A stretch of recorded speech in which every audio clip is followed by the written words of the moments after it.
하나님께서 주신 말씀으로 사도행전 28장 16절부터 23절에 있는 말씀, 우리가 한 절씩 교독하면서 하나님 말씀으로 받겠습니다. 우리가 로마에 들어가니 바울에게는 자기를 지키는 한 군인과 함께 따로 있게 허락하더라. 사흘 후에 바울이 유대인 중 높은 사람들을 청하여 그들이 모인 후에 이르되, 여러분 형제들아, 내가 이스라엘 백성이나 우리 조상의 관습을 배척한 일이 없는데 예루살렘에서 로마인의 손에 죄수로 내준 바 되었으니 로마인은 나를 신문하여 죽일 죄목이 없으므로 석방하려 하였으나 유대인들이 반대하기로 내가 아직 못하여 가이사에게 상소하며 내 민족을 고발하려는 것이 아니니라. 이러므로 너희를 보고 함께 이야기하려고 청하였으니 이스라엘의 소망으로 말미암아 내가 이 쇠사슬에 매인 바 되었노라. 그들이 이르되, 우리가 유대에서 내게 대한 편지도 받은 일이 없고 또 형제 중 누가 와서 내게 대하여 좋지 못한 것을 전하든지 이야기한 일도 없느니라. 이에 우리가 너의 사상이 어떠한가 듣고자 하니 이 파에 대하여는 어디서든지 반대를 받는 줄 알기 때문이라 하더라.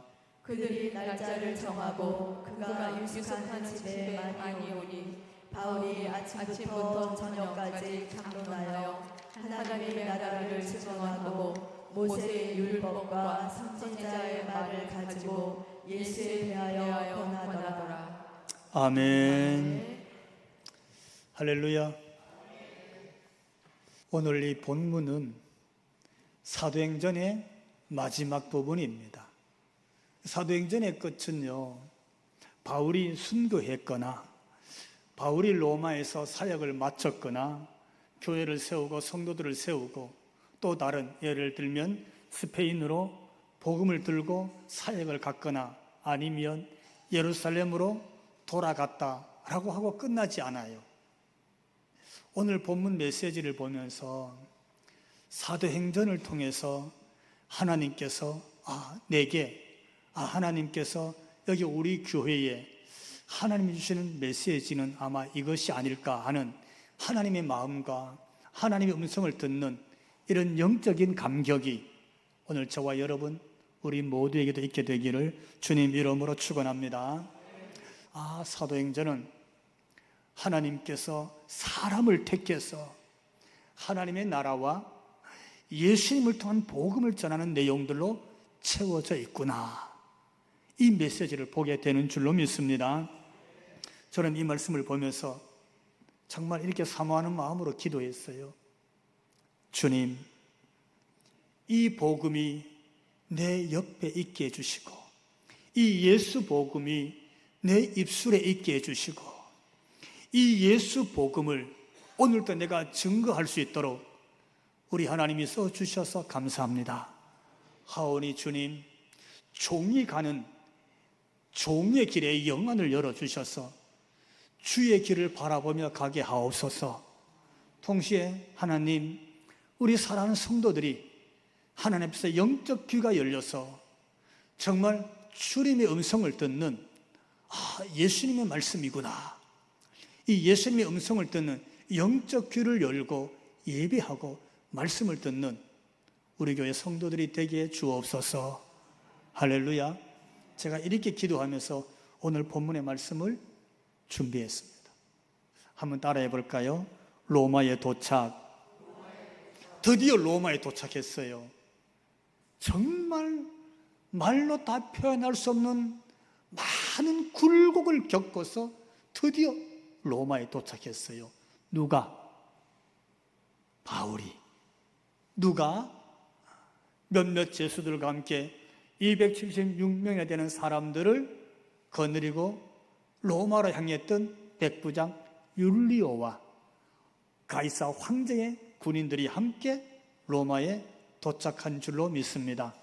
로마에 도착했어요. 그리고 이렇게 기록하고 있습니다. 우리 16절인데 같이 한번 읽어봅시다. 우리가 로마에 들어가니 바울에게는 자기를 지키는 한 군인과 함께 따로 있게 허락하더라. 아멘. 오늘 보면 이 16절 한 절만 묵상해도 엄청난 내용의 메시지가 담겨져 있어요. 바울이 포박됐습니다. 죄인으로서 백부장이 그를 간수하고 그 죄인을 호송하는 길이었어요.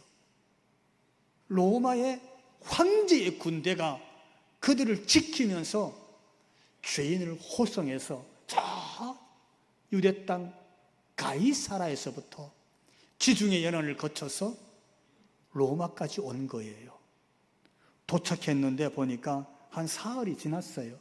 근데 바울을 어떻게 뒀어요? 우리가 로마에 다 같이 왔잖아요. 율리오도 왔어요. 백부장도 오고 로마의 군대에 같이 왔다는 거예요. 다 왔는데 보니까 예루살렘에서부터 끌려왔던 바울을 어떻게 뒀냐면 구리는 한 사람을 들고 그 로마에서 자유롭게 다니게 한 거예요. 여러분, 이게 어떻게 이해가 됩니까? 사실 바울은 어떤 인물이었어요? 왜 끌려왔어요?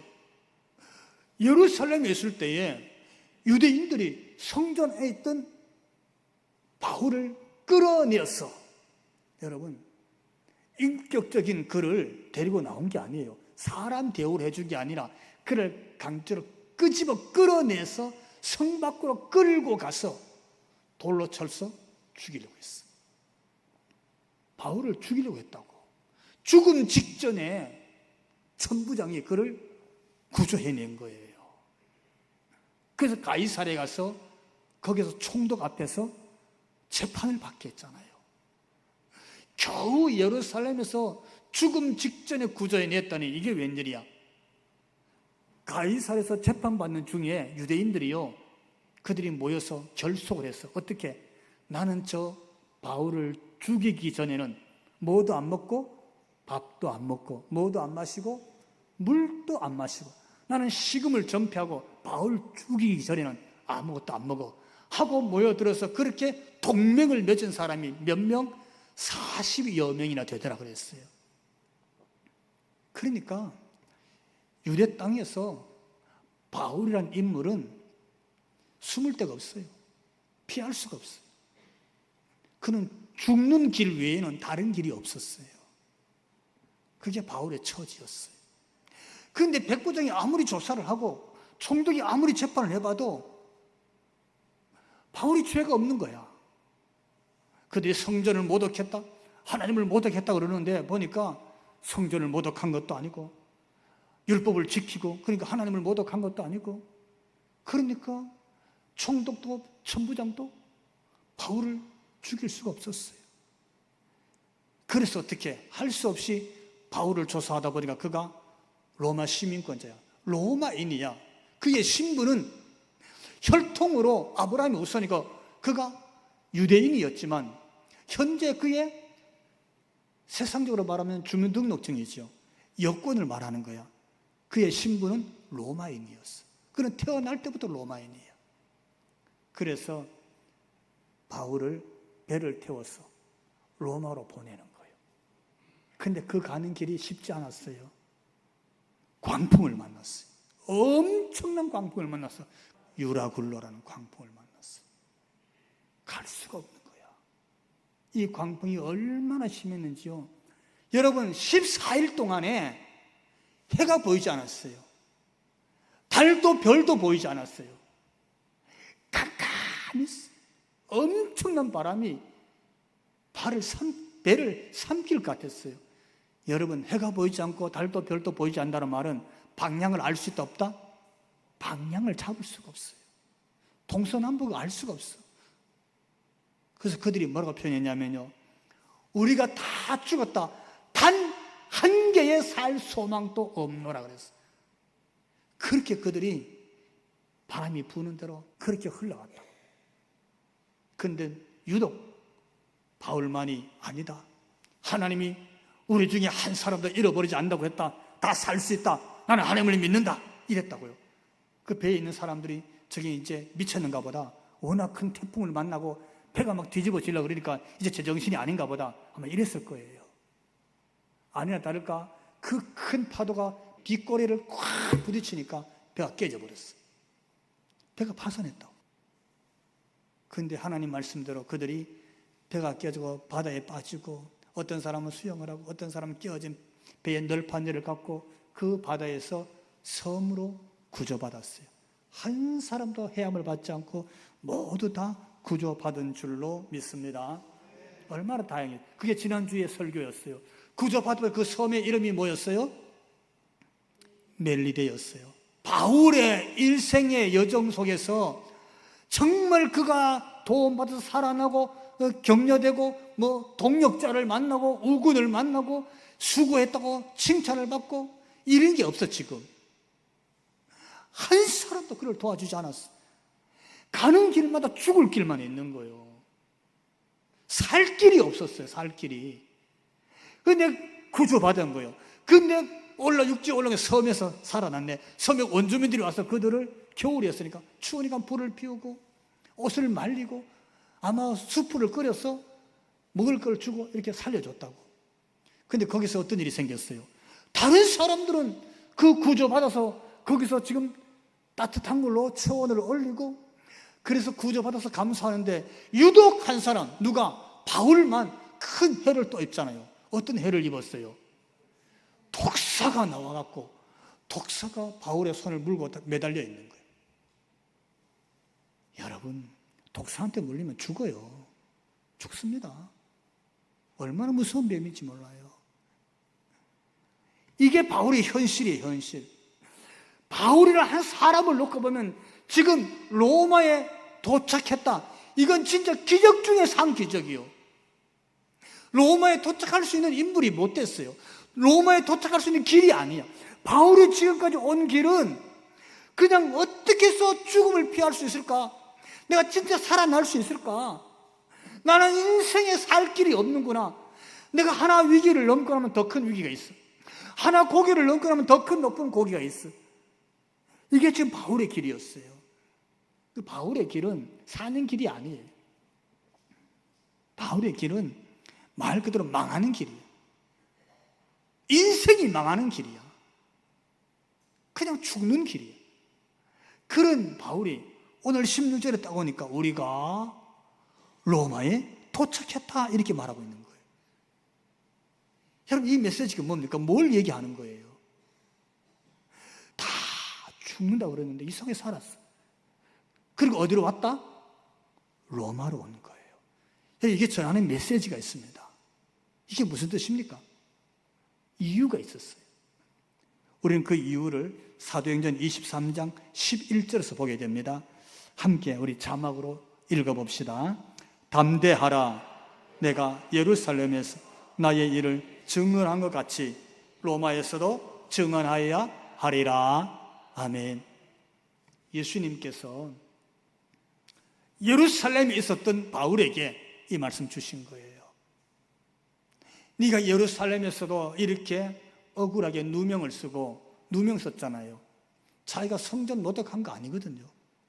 하나님을 모독한 거 아니에요. 누명 쓴 거예요. 그런데 하나님이 이렇게 말씀하시는 거예요. 너 너무 억울해하지 말아라. 너무 좌절하지 말아라. 너 죽는다고 너무 무서워하지 말아라. 오히려 어떻게? 담대하라. 네가 이 예루살렘에서 내 이름을 증언한 것처럼 너는 저 로마에 가서도, 저 가이사 앞에 가서라도 네가 내 이름을 증언하는 증인이 되어야 하리라. 예수님이 그 말씀 주셨거든요. 여러분, 이게 무슨 뜻입니까? 예수님이 하신 그 말씀이 성취되기 위해서라도 바울은 죽을 수가 없었어요. 할렐루야. 예수님이 주신 그 말씀, 그 말씀이 이루어지기 위해서라도 배에서도 독사가 물어도 예루살렘에서도 가이사라에서도 바울은 죽고 싶어도 죽을 수가 없었는 줄로 믿습니다.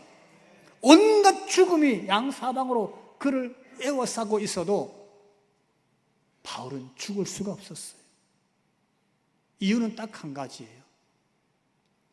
예수께서 주신 말씀이 이루어지기 위해서였어요. 그를 로마에 가서 복음을 전해야 될 사명자였기 때문에 그 사명을 이루기까지는 죽음조차도 비켜간 줄로 믿습니다. 이 말씀이 오늘 본문에 있는 메시지예요. 여러분, 신앙생활 이렇게 할 수 있기를 바랍니다. 뭡니까? 내가 하나님께 받은 사명이 있다면, 내가 이런 사명이 있구나. 내가 정말 이걸 하나님께로부터 받은 거야, 이건. 내가 예배하든지 기도하든지 뭘 섬기든지 이건 하나님이 내게 주신 것 같구나라는 그런 믿음이 생기면 여러분, 그 사명 때문에 신앙의 길을 가시기를 축원합니다. 그 사명 때문에 믿음의 길을 가는 거예요. 사람 때문이 아니에요. 바울이 천부장 때문에 가는 거 아니었어요. 바울이 예루살렘을 위해서 가는 거 아니었어요. 바울이 단순히 가이사 로마 황제를 위해서 가는 것도 아니었어요. 그가 바다에 안 죽었기 때문에 가는 거 아니잖아요. 독사한테 물렸는데 안 죽어서 그래서 가는 거 아니에요. 바울이 오늘 로마에 갔어요. 이유는 딱 한 가지였어요. 사명이 있었기 때문에 사명의 길을 가는 거예요. 하나님의 부르심에 대한 사명이 있으시면 여러분, 환경 때문에 접지 마시고 사람 때문에 포기하지 마시고 사명의 길을 끝까지 갈 수 있기를 주님 이름으로 축원합니다. 그리고 오늘 본문의 두 번째 따라해 봅시다. 로마에서 사역. 로마에서 바울이 어떤 일을 하느냐, 그거예요. 지금 바울이 그 제국, 로마 제국의 심장부 로마에 도착했잖아요. 로마에 이르렀어요. 뭐 했을까요, 거기서? 저는 제일 먼저 바울이 로마에 가서 첫 번째 한 일이 뭘까? 왜냐하면 오늘 16절 볼 때 도착했을 때 그냥 군사 한 명 붙여주고 자유를 줬잖아요. 그렇다는 말은 이제 내가 로마에서 내 자유에 대한 신분을 확인할 수도 있고 더 확고하게 할 수도 있어요. 그렇지 않습니까? 자기를 로마 시민이에요. 로마에서 자기의 신분증이 로마일 때 자기가 가고 싶은 곳 마음대로 갈 수 있어요. 누가 막겠어요? 하고 싶은 일 마음대로 할 수 있어요. 누구를 만나든지 자유롭게 만날 수 있어요. 그렇잖아요. 내가 로마 시민권자로서 자기 권리, 자기 권한, 자기 지위를 더 확고하게 할 수도 있었을 겁니다. 그런데 바울은요, 로마 가서 뭐 하냐? 오늘 본문을 보니까 그를 로마에 온 이유를 잊지 않았어요. 제일 먼저 한 일인데 저는 이 말씀을 보면서 한번 따라해 볼까요? 바울의 사람됨, 바울의 됨됨이 이런 게 느껴져요. 바울이라는 인물은 이런 사람됨이 있었구나. 저는 바울의 이 사람됨을 보면서 교회 다니는 성도 여러분, 우리도 사람 됨됨이를 돌아볼 수 있기를 기원을 드립니다. 우리는 산속에서 혼자 돛 닦고 혼자 사는 사람이 아니에요. 우리는 동네에서 이웃들을 보며 삽니다. 직장 가면 직장에 동료들이 있을 수 있고요. 무슨 모임 가면 그 모임의 회원들을 같이 만날 수 있어요. 가게 가면 가게 주인을 만납니다. 아마 이 지역에 살면서 다 얼굴을 알고 그렇지 않겠어요? 여러분을 딱 볼 때 저 사람, 그 사람들이 어떻게 평가할까요? 어떤 마음으로 여러분을 보십니까? 사람이 나를 어떻게 생각할까? 내 됨됨이 한번 돌아보십시오. 저 사람이 교회 다니는데 그렇지, 저분 교회 다니는 사람이야, 이렇게 생각할까요? 교회는 왜 다녀? 이렇게 생각할까요? 자, 오늘 바울의 모습 중에 하나가요, 17절에 있는데 우리 17절 같이 한번 읽어봅시다. 사흘 후에 바울이 유대인 중 높은 사람들을 청하여 그들이 모인 후에 이르되, 여러분 형제들아, 내가 이스라엘 백성이나 우리 조상의 관습을 배척한 일이 없는데 예루살렘에서 로마의 손에 죄수로 내준 바 되었으니. 아멘. 유대인들 중에서 어른들을 다 초청한 거예요. 로마잖아요. 로마 시민권자예요. 자기 신분에 대해서 로마의 법정 외에는 누구도 터치할 수 없는 특권을 가진 자예요. 그런데 제일 먼저 한 일이 유대인의 어른들을 다 초청한 거예요. 왜 그랬을까요? 그럼 그들에게 바울이 변명하는 거예요. 내가 예루살렘에서 이런 일이 있었다. 이렇게 해서 내가 로마로 오게 되었다. 자신을 설명하는 거예요. 그거 해도 돼요? 안 해도 돼요? 꼭 해야 돼요? 지금 예루살렘이 아니에요. 유대 땅이 아니에요. 로마에서 굳이 그런 얘기 안 해도 돼요. 할 이유가 자기에게 없어요. 의무사항이 아니에요. 그거 안 한다고 누가 뭐라 그러겠어요? 아무도 문제 삼지 않아요. 그렇잖아요. 그런데 유대 어른들을 다 초청해서 그 설명을 하고 있어요. 안 해도 되는 이 얘기를 하고 있어요. 왜요? 어른들에 대한 예우를 지금 갖추는 거예요. 앞으로 로마에서 있어야 될 일들을 놓고 미리 어른들에게 인사를 하는 거예요. 기꺼이 자신을 거기 내어놓는 거예요. 내가 예루살렘에서 돌에 맞아 죽을지라도 바울은 그들에게 변명하지 않았어요. 타협하지 않았어요. 내가 이방인을 데리고 예루살렘 성전에 가서 성전을 더럽힌 것이 아니다라고 변명하지 않았다고. 왜? 예수 복음을 전하기 위해서. 예수 복음을 위해서라면 그런 예루살렘에서 쫓아서 타협하지 않았어요. 돌에 맞아 죽어서 순교할지라도 양보하지 않았어요. 고개 숙이지 않았어요. 그런데 로마에 왔어요. 로마에 와서는 기꺼이 유대 어른들을 모셔다가 그는 머리를 숙이고 그가 예를 갖추어서 어떻게 해서 내가 로마에 왔는지 다 설명하고 있어요. 왜요? 이제 내가 해야 될 일이 있는 거야. 그 일을 위해서 기꺼이 자기 자신을 낮추는 거예요. 무슨 일을 위해서? 내가 로마 시민권자입니다. 내 말 안 들으면 여러분이 오히려 큰 피해를 볼 겁니다. 로마에서는 로마 시민권이 가장 높은 지위입니다. 이 얘기 하려고? 그거 아니에요. 지금 로마에서 어른들을 모시고 예를 갖추고 자신을 낮추고 기꺼이 양보하는 것은 뭡니까? 예루살렘에서 예수님을 양보하지 못했던 것처럼 로마에서도 지금 예수님을 위해서 자기 자신을 양보하는 거예요. 할렐루야. 자신을 내려놓는 거예요. 자신이 로마 시민권자라고 그 지위와 권한을 나타내는 게 아니에요. 지금 기꺼이 자기를 낮추는 것은 자기를 위한 것이 아니라 예수 복음 때문에 자기를 낮춘 것인 줄로 믿습니다. 예수님 이야기하기 위해서라면 얼마든지 자기를 낮추는 거예요. 얼마든지 자기를 양보하는 거예요. 여러분, 세상에 살면서 예수 복음 때문에 여러분이 양보한 거 있습니까? 세상에서. 예. 예수 이름 때문에 여러분이 손해본 거 있어요? 살아가면서. 한번 생각해 보셔야 돼요. 그 어른들을 초청해 놓고 그럼 무슨 얘기 했을까요? 20절에 있습니다. 같이 한번 읽어봅시다. 이러므로 너희를 보고 함께 이야기하려고 청하였으니 이스라엘의 소망으로 말미암아 내가 이 쇠사슬에 매인 바 되었노라. 아멘. 여러분에게 할 얘기했습니다. 전할 말씀이 있어요. 내가 비록 쇠사슬에 매였어요.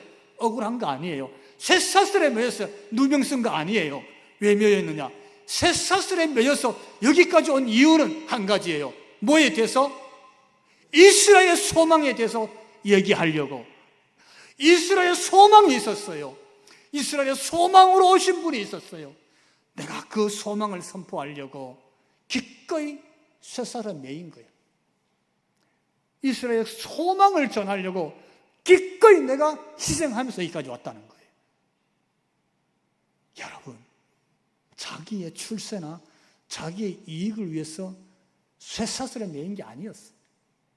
그는 이스라엘에 찾아온 이스라엘 백성 가운데 소망으로 오신 그분을 얘기하려고 내가 여기까지 왔습니다. 할렐루야. 저는 이 말씀 보면서 우리가 교회 다닐 때 내가 왜 교회 가지? 나 예수님 때문에 왔어요. 할렐루야. 이랬으면 좋겠어요. 예수님 때문에. 날이 더워도 내가 마치 어디에 매여 있는 것처럼 마음이 답답하고 정말 고통이 오고 하루 종일 밤새도록 잠도 못 자고 신음하고 눈물 흘렸다 하더라도 너무 속상하니까 원통하니까 억울하니까 내가 그렇게 눈물 흘리고 속상했는데, 근데요, 제가 교회 왔어요. 어제 다 앉아서 하나님, 내가 오늘 이렇게 교회 왔거든요. 내 마음은 올 마음이 못 됐어요. 내가 정말 죽을 것 같은 자리에 살아 있었거든. 그렇게 버텼거든. 한 주간 내가 죽는 줄 알았어요. 근데 교회 왔어요. 왜 왔느냐 하면요, 예수님 때문에 왔어요. 예수님이 내게 소망이라고 성경이 말하고 있더라고요. 바울이라는 사람이 예수님이 우리에게 소망으로 오셨대. 예수님이 소망이시니까 내가 그래서 교회 왔어요. 예수님이 내게 소망이 되시고, 예수님이 내 가정의 소망이 되시고, 예수님이 우리 가정의 일터의 소망이 되시고, 예수님이 우리 애들의 소망이 되어 주십시오. 예수님, 내가 그래서 교회 왔습니다. 할렐루야. 바울이 그 얘기하는 거예요. 예수님이 소망이었대. 예. 우리의 신앙생활이 예수님이 여러분의 꼭 소망이 되기를 주님 이름으로 축원합니다. 그러면서 두 번째, 로마에서 뭐 했느냐? 따라해 봅시다. 하나님 나라와 예수, 이거 말합니다. 그 예수님이 소망이기 때문에 그 예수님에 내가 왔는데 보니까 이렇습니다 라고 설명하는 거예요. 그 유대의 유력한 자들, 어른들을 다 모셔놨는데 그들이 그러는 거예요. 그래? 그러면 네 사상이 뭐냐? 네가 진짜 하고 싶은 얘기가 뭐냐? 그분이 우리의 소망이 되는데 무슨 얘기를 하고 싶으냐? 내가 우리가 듣기를 원한다. 오늘 22절에 그랬어요. 그들이 우리 얘기 좀 해달라. 만약에 바울이 변명했으면 그러니 하고 돌아갔을 거야. 억울하다 그랬으면 그래 참 네가 억울했겠네 하고 돌아갔을 거야. 근데 예수께서 우리의 소망입니다 그랬더니 그래 무슨 얘기인지 듣고 싶다 이러는 거예요. 여러분 예수님 얘기 들으러 교회 오시기 바랍니다. 그런 거예요. 예수님 얘기 들어. 그 교회가 크냐 작으냐 그 문제가 안 되는 거예요. 만약에 큰 교회인데 예수님 얘기가 잘 없다, 그럼 사람들 모임이야. 그냥 축구장이나 야구장하고 다를 바가 없어요. 노래 잘하면 그냥 음악회 하는 거지 뭐. 교회 성도들이 2명밖에 없어. 목사님하고 청년 1명밖에 없는 그런 교회에 있더라고요. 제가 보니까 2명이야. 목사님하고 청년하고 2명 있는 교회 있어. 근데 그 교회에 예수님이 얘기가 있고 예수님 말씀이 나누어지면 거기는 교회인 줄로 믿습니다. 우리에게 그렇게 필요한 거예요. 나는 예수님이 있는 교회에 다닌다. 이런 자긍심을 가지시기를 주님 이름으로 축원합니다. 그가 무슨 얘기했느냐? 그들이 원했을 때 오늘 23절 우리 자막으로 한번 읽어봅시다. 바울이 아침부터 저녁까지 강론하여 하나님의 나라를 증언하고 모세의 율법과 선지의 말을 가지고 예수에 대하여 권하더라. 아멘. 여러분 보십시오. 바울이요, 나는 이 말씀에 순종해서 여기 왔다. 순종을 나타내는 거예요. 언제? 나는 아침부터 저녁까지 하나님 말씀을 붙잡고 그 말씀에 순종해서 그들에게 전했어요. 뭘 전했어요? 하나님 나라에 대해서. 하나님 나라에 대해서. 바울이 옛날 일은 다 접어두고 예루살렘에서 얘기는 다 접어두고 1, 2, 3차 전도 여행은 다 접어두고 배 타고 오는 얘기만 해도 아마 하룻밤은 해야 될 거야. 여러분 그 일이 보통 일이 아니잖아요. 유라굴라 강풍을 만나서 그 겪었던 얘기, 야, 그 얘기만 해도 그 이야기꾼이야. 무슨 얘기하고 있어요?